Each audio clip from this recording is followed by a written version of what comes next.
Big shout out to everyone at God is Open. We're continuing part 2 of this refutation. I want to show you this little diagram. On one far end, we've got possibility, and where there's possibility, there's risk involved. But in the center, we've got degrees of probability, to the point where we're at the end of the spectrum, where we've got absolute certainty and necessity. When you go to 100% certainty, then there's a necessity that happens here. It's no longer probable. It becomes a certainty. So there's no longer a possibility that the event will not occur. It must necessarily occur. And although certainty is not necessity, they're still related. So the certainty of an expected event is contingent on perception that it will necessarily occur.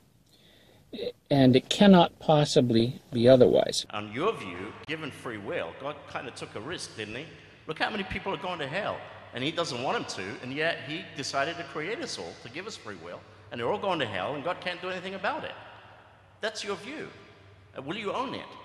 Will you own it that God was really unwise in making this world the way he did? Our opponent also just said a little earlier that God can't do anything about it. He did something about it. He sent Jesus.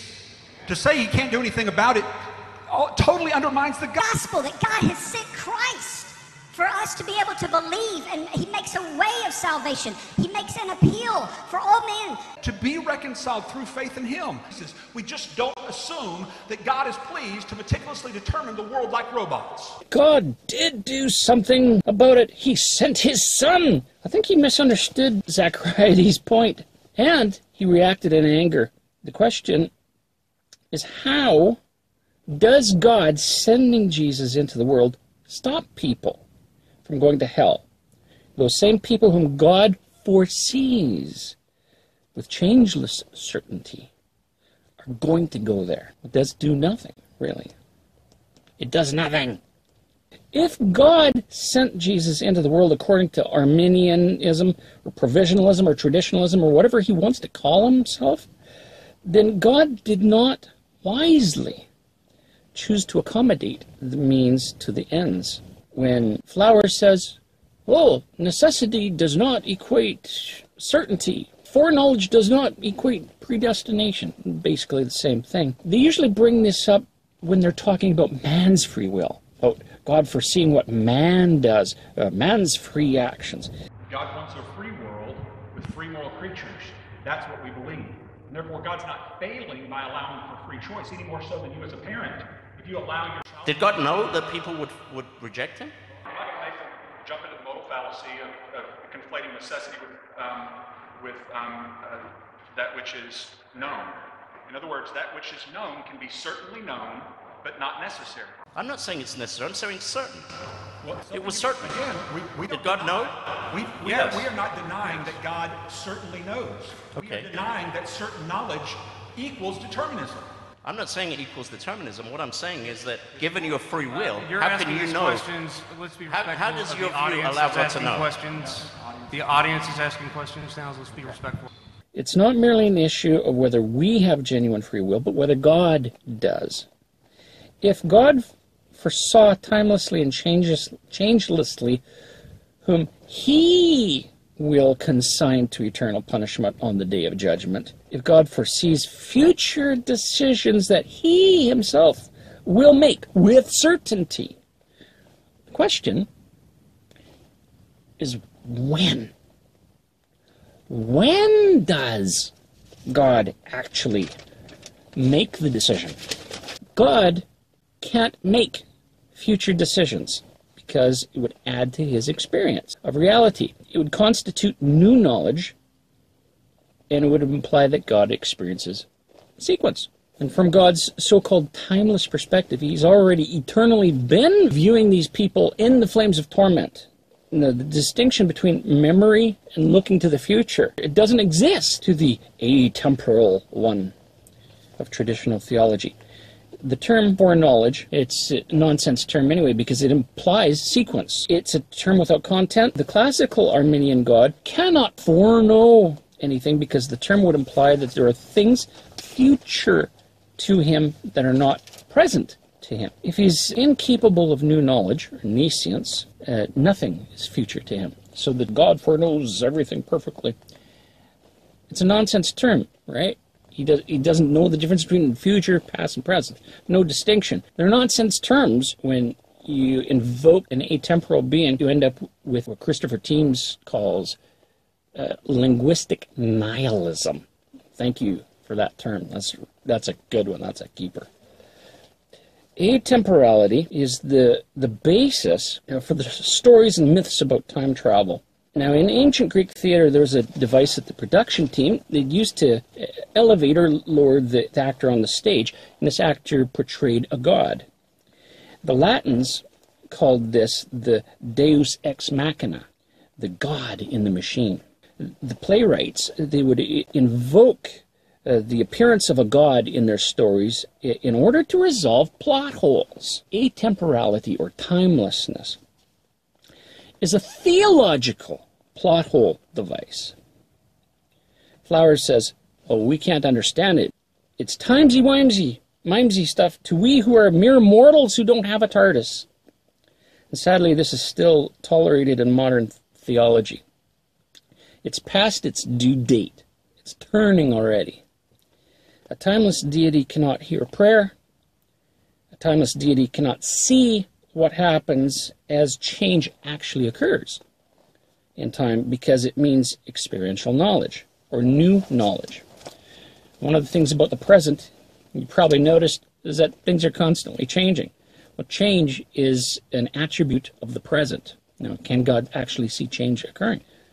So their biggest criticism against open theism is, it's a straw man argument they make, that God is not omniscient in open theism.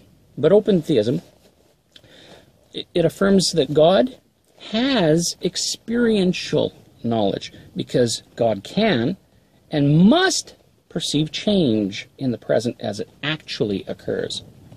Now, if he can't know this, if he cannot experience the perception of change as it actually happens, then he's incapable of knowing all there is to know. And if he doesn't perceive the difference between the past and the present, again, he's not omniscient. And if God doesn't know or remember the instant from before he was creating the heavens and the earth and after, he can't know anything. Now, if God doesn't know anything in sequence, he cannot know anything that has happened in sequence. Now, this man-made conception of the classical God that cannot know anything outside himself, the atemporal classical God renders language useless, as I pointed out, because he cannot be described, can't do theology, because it involves describing or discussing God in his relationship with the created world, with his creatures. A timeless atemporal being cannot move, cannot reveal himself. So it leaves us with deism, ultimately, because it renders the very concept of divine revelation and self-disclosure impossible if it's true. You have a clock representing the universe, and representing time, actually. But they place God outside of it. Arminianism, Flowers' teaching, leaves you in deism. So he says, oh no, it can't do that. Well, yeah, it does. To say that God is outside of time is textbook deism.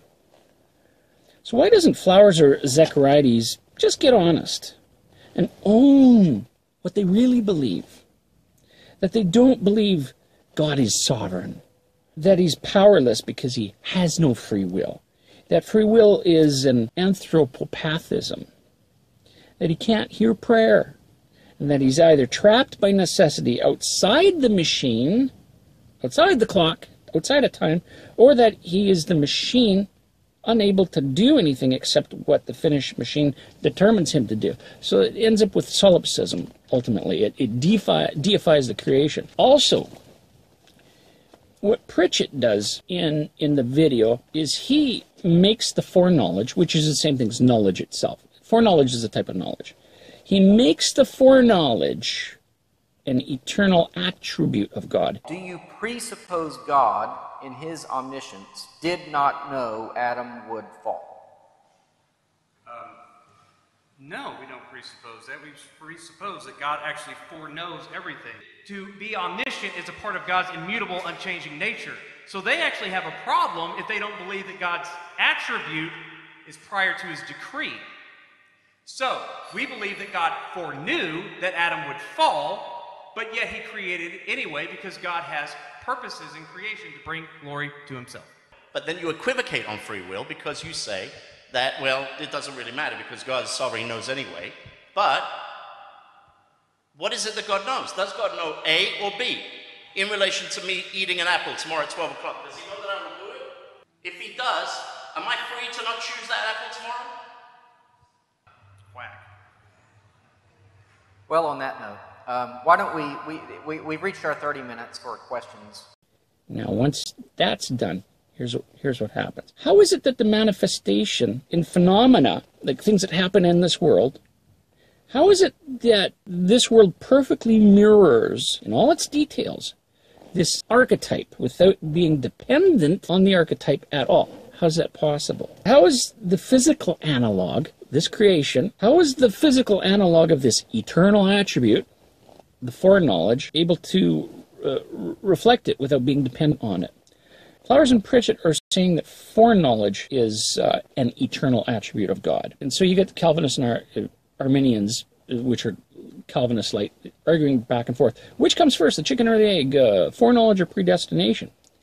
But if, from the divine perspective, God doesn't see a distinction, a logical distinction between past, present, and future, then why should there be a distinction in the divine mind between foreknowledge and predestination? So they say that God's outside of time. So if you ask, well, what do you mean by time or all time?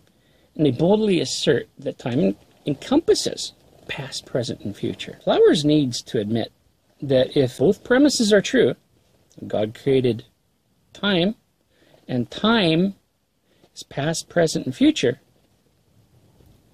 he needs to own what he really, truly believes, that God created the future. It's already created. Therefore, the future's already settled. Arminians cannot logically maintain both that God created time and that we have the power of contrary choice. When they claim God created time, the issue is no longer about whether free will is compatible with foreknowledge. The issue is now a Calvinistic one. They need to prove that free will is compatible with a future that has already been created. Because remember, in Arminianism, provisionalism, traditionalism, time includes past, present, and future. And that means he created the future. All the details of it. Everything you do, everything I do. It's all in the can, man. It's all in the can. So as soon as an Arminian says God created time, he's no longer a consistent believer in either divine or human freedom of the will. The person is basically asserting that he's a follower of James White, Piper, Hodge, Augustine, and the founder of their theology, John Calvin. He's an out-of-the-closet, card-carrying, goose-stepping, tulip-munching Calvinazi. Classical view. So over here we've got God, and Pritchett says that God's foreknowledge is an attribute of God. So he's deified knowledge. So he doesn't distinguish between the knower and the act of knowing, and the act of knowing and the object that's known. Those distinctions become erased. And so you end up with this solipsism, basically deifying everything. It's pantheism, ultimately. And the idea that God and his foreknowledge are the same thing. You've got this eternal archetype, this plan that's in God's mind, this archetype. How it got there, that's the question. It's a blueprint. It's the same as an eternal plan. But plans, if you notice, involve choices. You plan on something, you know. So if the plan's in God's head, if he sees everything that's happening, and it's an archetype, he sees all the future, but how to get there. On the divine side, you've got what we call eternity. But on the other side, or you can have an imaginary line like Francis Schaeffer does, on the other side you've got the manifestation of this archetype in phenomena, in the world that we live in the created world. which is a physical analog of this divine archetype, the idea of the foreknowledge of all of the events that are happening. So you got eternity on one side, you got time on the other side, and they're antagonistic to each other. That's Platonism. In fact, the idea of making a decision is an action. All verbs are tensed. All verbs, they express actions or states of being. And they're all tensed, from the Latin word tense, from which we get time. Now, Flowers' argument that certainty is not necessity. I'm not going to make them jump into the modal fallacy of conflating necessity with that which is known. In other words, that which is known can be certainly known, but not necessary. We are not denying that God certainly knows. We Okay. are denying that certain knowledge equals determinism. It's a nice little mantra he brings up. He sounds just like a Calvinist. This is actually a Calvinist argument. First of all, Lorraine Botner turns the question back on the Arminian, says exactly the same thing. We can argue exactly the same thing on the basis of foreknowledge. Botner says, Arminians admit that God knows beforehand who will accept and who will reject the message. Yet, they know themselves to be under a divine command to preach to all men. And they do not feel that they act insincerely in doing so. So it's really the same question. How can you sincerely preach the gospel to all men if either God foreknows every person who's going to hell or not, or if he predestines it? Because the effect is the same under both. Then we have William Lane Craig giving the same argument that Flowers is giving. So he's arguing like a Molinist. William Lane Craig, he says, some people have adopted a viewpoint he calls theological fatalism, which says that if God foreknows what you're going to do, you are fated to do it. And therefore, everything happens necessarily. This, however, I think commits an elementary logical fallacy. Charles Hodge, Calvinist, we often speak of a thing as necessary when it's absolutely certain. And although the scriptures written in the language of ordinary life often do the same thing, he's complaining against the scripture now, is no reason why in philosophical discussions, where we can make up distinctions, and get tenure, the word should be used so unavoidably as to mislead. So Hodge believes that common language is not a dignified vehicle for God to use in order to communicate the truth. He doesn't like the scriptures for that reason. And he says, certainty and necessity are not the same thing. Continues, so he says, a contingent event is one which may or may not happen. Certainty and necessity are not the same, and therefore they should not be expressed by the same word. He goes into great detail, laying out the same arguments that Flowers borrows from to argue for an Arminian position. Yeah, but to show you that Dr. Flowers is not coming up with it's not really an Arminian argument, it's actually a Calvinist argument, let's go back to Augustine, his mentor. Augustine here, he says, your foreknowledge that a man will sin does not in itself necessitate the sin. Your foreknowledge did not force him to sin. In the same way, God's foreknowledge of future events does not compel them to take place. For sin is committed by the will, not coerced by God's foreknowledge. And that's from Augustine on free choice of the will.